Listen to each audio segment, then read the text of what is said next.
মোট জনসংখ্যার 6% আদিবাসীদের যেমন অবজ্ঞা করতে পারে নাই, বাংলাদেশের সরকার, বাংলাদেশের রাষ্ট্র অবজ্ঞা করতে পারে না।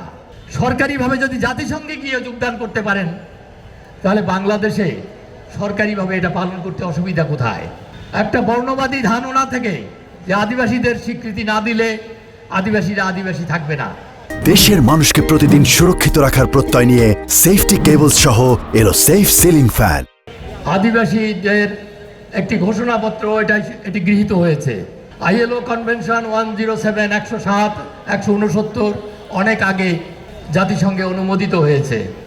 আমাদের দেশে সরকারিভাবে ILO কনভেনশন 107 অনুস্বাক্ষর করা হয়েছে 1972 সালে, মুক্তিযুদ্ধের পরের বছর।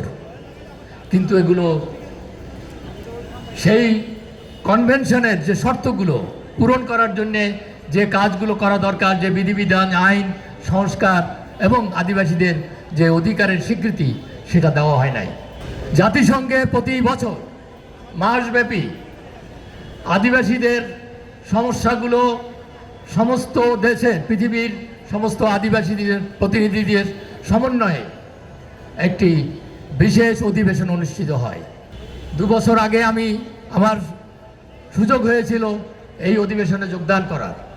আমি সচক্ষে দেখেছি, তখন বাংলাদেশে অন্য সরকার ছিল, কিন্তু সেই সরকারও সরকারিভাবে প্রতিনিধি দল সেই বিশেষ অধিবেশনে পাঠিয়েছে এবং বাংলাদেশ লেখা যে সরকারি প্রতিনিধিদের জন্য নির্ধারিত জায়গায় তারা নিয়মিত অংশগ্রহণও করেছেন, যোগদান করেছেন। সরকারিভাবে যদি জাতিসংঘে গিয়ে যোগদান করতে পারেন, তাহলে বাংলাদেশে সরকারিভাবে এটা পালন করতে অসুবিধা কোথায়? কোনো অসুবিধা নাই। এটা হচ্ছে মনস্তাত্ত্বিক একটা বর্ণবাদী ধারণা থেকে যে আদিবাসীদের স্বীকৃতি না দিলে আদিবাসীরা আদিবাসী থাকবে না।